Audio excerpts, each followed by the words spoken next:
ஆண்டவரும் இரட்சகருமாகிய இயேசு கிறிஸ்துவின் நாமத்தில் உங்களை மறுபடியும் அன்போடு கூட வாழ்த்தி வரவேற்கிறேன். இந்த அருமையான வேளையிலும் யோனா தீர்க்கதரிசியின் புஸ்தகத்தின் ஊடாக யோனாவினுடைய சரித்திரத்தை குறித்து நாம் அநேக வாரங்களாக நாம் கற்று வருகிறோம். அந்த வகையிலே இந்த யோனாவினுடைய காரியத்தை குறித்து நாம் பார்க்கும்படி திரும்பவுமாக உங்களை நான் 3ஆம் அதிகாரத்துக்குள் அழைத்து செல்ல விரும்புகிறேன். யோனா எழுதின அதிகாரத்திலே உங்களோடு கூட காரியங்களை பகிர்ந்து கொள்ளும்படிக்கு நான் விரும்புகிறேன். தேவன் இந்த வார்த்தைகளை கொண்டு கொள்ள போய் தேவனுடைய வார்த்தையை நாம் பார்க்கலாம்.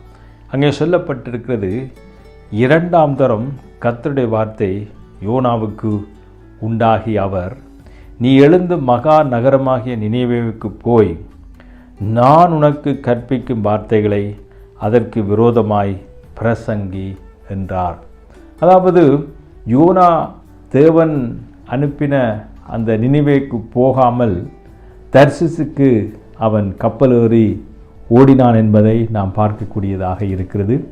அது மாத்திரமல்ல, யோனாவுக்கு அந்த தெரிவை அவன் செய்து போகின்ற பொழுது கடல் காற்று கொந்தளிப்பு, கப்பலிலே சேதம், அதன் நிமித்தமாக அவனை கடலிலே தூக்கி போட்டார்கள். அவனை ஒரு மீன் விழுங்கினது என்று நாம் வேதத்திலே பார்க்கிறோம். அது மாத்திரமல்ல, அவன் தேவனை நோக்கி முறையிட்ட பொழுது, மன்றாடின பொழுது, கூப்பிட்ட பொழுது ஆண்டவர் அவனுக்கு இரக்கம் பாராட்டி அவனை கரையிலே கக்கும்படிக்கு மீனுக்கு கட்டளையிட்டார்.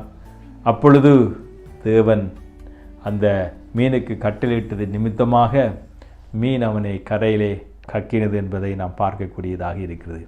இந்த வேளையிலே அவன் திரும்பவுமாக நினிவேக்கு போவதற்கு புறப்படுகின்ற பொழுது ஆண்டவர் அவனுக்கு சொல்லுகிற ஒரு காரியம், நீ நினிவேக்கு விரோதமாக நீ பிரசங்கம் பண்ணு, நான் உனக்கு அங்கே நீ எழுந்து நான் உனக்கு கற்பிக்கும், அதாவது நான் உனக்கு கற்பிக்கும் வார்த்தைகளை அதற்கு விரோதமாக பிரசங்கி என்று சொல்லுகிறதை இந்த இடத்திலே பார்க்கக்கூடியதாக இருக்கிறது.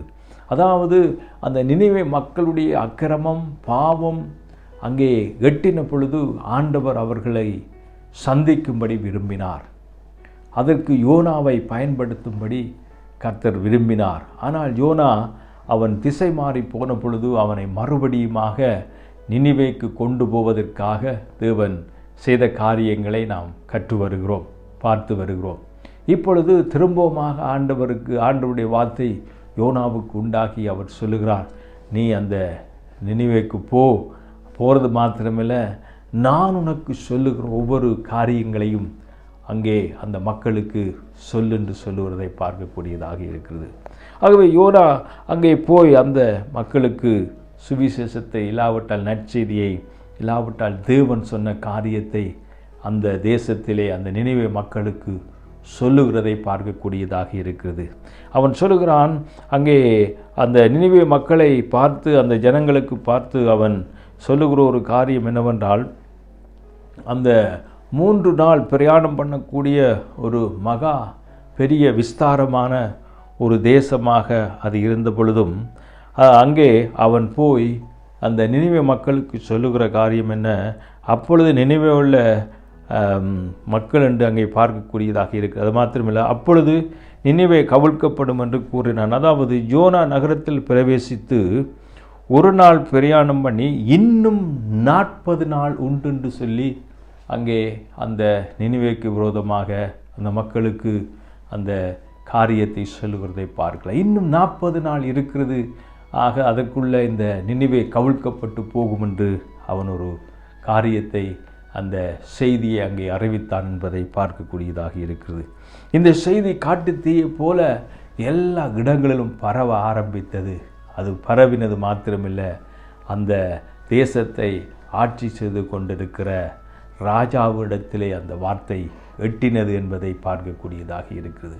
ஆகவே அவர்கள் உடனடியாக என்ன செய்தார்கள், அந்த செய்தியை கேட்ட பொழுது ராஜா முதல் அங்கே இருக்கக்கூடிய சிறியவர்கள், பெரியவர்கள், ஆடு மாடு எல்லாமே தேவனுடைய சமூகத்திலே அங்கே விழுந்தார்கள் என்பதை பார்க்கக்கூடியதாக இருக்கு. ரெட்டெடுத்தி கொண்டு உபவாசம் பண்ணி தேவனை நோக்கி முறையிட்டு மன்றாடி ஜெபம் பண்ணி கொண்டிருந்தார்கள்.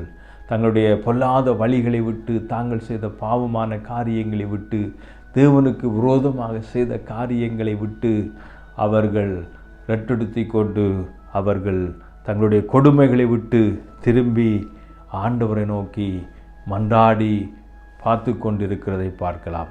அது மாத்திரமல்ல, அவர்கள் ஒருவேளை தேவன் எங்களுக்கு இறங்குவாராக என்று சொல்லி அவர்கள் மன்றாடி கொண்டிருந்தார்கள். ஆண்டவருடைய சமூகத்தில் தங்கள் பொல்லாத வழிகளை விட்டு தேவனிடத்திலே திரும்பி கொண்டிருக்கிறதை இந்த இடத்திலே வேதத்திலே அடுத்தடுத்த வசனங்களிலே நாம் வாசிக்கும் பொழுது தெரிகிறது.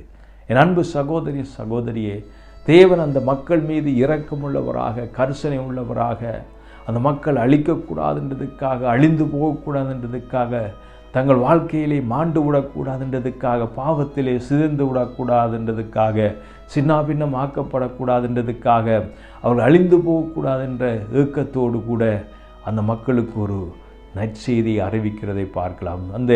அந்த சத்தத்தை, அந்த தேவனுடைய எச்சரிப்பின் சத்தத்தை அவர்களுக்கு அனுப்புவதை இங்கே பார்க்கக்கூடியதாக இருக்கிறது. இன்னும் 40 நாள் இருக்கென்று அவன் பிரசங்கம் பண்ணினான். அவன் யோனா இந்த வார்த்தைகளை குறித்து அங்கே பேசினான் என்பதை பார்க்கலாம். அந்த வார்த்தை வல்லமை உள்ளதாக அந்த தேசம் முழுவதும் பரவினதை பார்க்கக்கூடியதாக இருக்கிறது. தேவன் கொடுக்கிற ஒவ்வொரு வார்த்தையும் வல்லமை உள்ளது என்பதை நாம் இந்த இடத்தில் அறியக்கூடியதாக இருக்கிறது. தேவன் சொல்லுகிற வார்த்தையை நாம் அப்படியே சொல்லுகிற பொழுது ஜனங்கள் மனம் திரும்புகிற காரியத்தை, நினிவே மக்கள் மனம் திரும்பி ரெட்டெடுத்தி ஆண்டுடைய சமூகத்திலே சரணடைந்தார்கள் என்பதை நாம் இங்கே பார்க்கக்கூடியதாக இருக்கிறது. இதிலிருந்து என்ன நாம் அறிந்து கொள்கிறோம், கற்றுக்கொள்கிறோம் என்றால், தேவன் கொடுக்கிற வார்த்தையை நாம் சொல்லும் பொழுது நிச்சயமாக மக்கள் மனம் திரும்பி இயேசு அண்டையிலே தேவனிடத்திலே மனம் திரும்பி வருகிறவர்களாக இருக்கிறார்கள் என்பதை இந்த வேத வார்த்தைகள் நமக்கு சுட்டி காட்டுகிறது. அன்பு சகோதரி சகோதரியே, நம்முடைய சொந்த மூலையிலே, சொந்த முயற்சியிலே நாம் செய்யாமல் தேவன் கொடுக்கிற வார்த்தையை நாம் அப்படியே சொல்லும் பொழுது அந்த பட்டணம், அந்த தேசம் மனம் திரும்பினது போல ஆண்டவருடைய வார்த்தை வல்லமை உள்ளதாக இருக்கிறதை பார்க்கக்கூடியதாக இருக்கிறது. பாருங்கள், ராஜா தொடக்கம் இருக்கக்கூடிய எல்லா குடிமக்கள் வரை எல்லாரும் அந்த நாட்களிலே தங்களுடைய கொடுமையை விட்டு திரும்பினார்கள், திரும்ப கடவார்கள் என்று அங்கே சொல்லப்பட்டிருக்கிறதை பார்க்கக்கூடியதாக இருக்கிறது. யாருக்கு தெரியும், நாம் அழிந்து போகாதபடிக்கு ஒருவேளை தேவன் மனஸ்தாபப்பட்டு தம்முடைய உக்கிர கோபத்தை விட்டு திரும்பினாலும் திரும்புவார் என்று அங்கே சொல்லப்பட்டதை கூறக்கூடியதாக இருக்கிறது. பிரியமான சகோதரனே சகோதரியே, நாம் இன்றைக்கு அநேக மக்களுக்கு சுவிசேஷத்தை, நற்செய்தியை அறிவித்து கொண்டிருக்கிறோம். நிச்சயமாக அது தேவனுடைய வார்த்தையாக இருந்தால் அவர்களை ஒரு நாள் திருப்பும் என்பதிலே எந்த விதத்திலே நமக்கு சந்தேகம் இல்லை. என்னை கேட்டுக்கொண்டிருக்கிற அருமையான சகோதரனே சகோதரியை, இங்கே பார்க்கக்கூடியதான ஒரு வார்த்தை என்னவென்றால், அங்கே 3ஆம் அதிகாரம் 10வது வசனத்தை நான் வாசிக்கிறேன், கவனியுங்கள். அவர்கள் தங்கள் பொல்லாத வழியை விட்டு திரும்பினார்கள் என்றும் தேவன் அவருடைய கிரியைகளை பார்த்து தாம் அவர்களுக்கு செய்வேன் என்று சொல்லியிருந்த தீங்கை குறித்து மனஸ்தாபப்பட்டு அதை செய்யாதிருந்தார் என்று வேதத்தில் எழுதப்பட்டிருக்கிறது.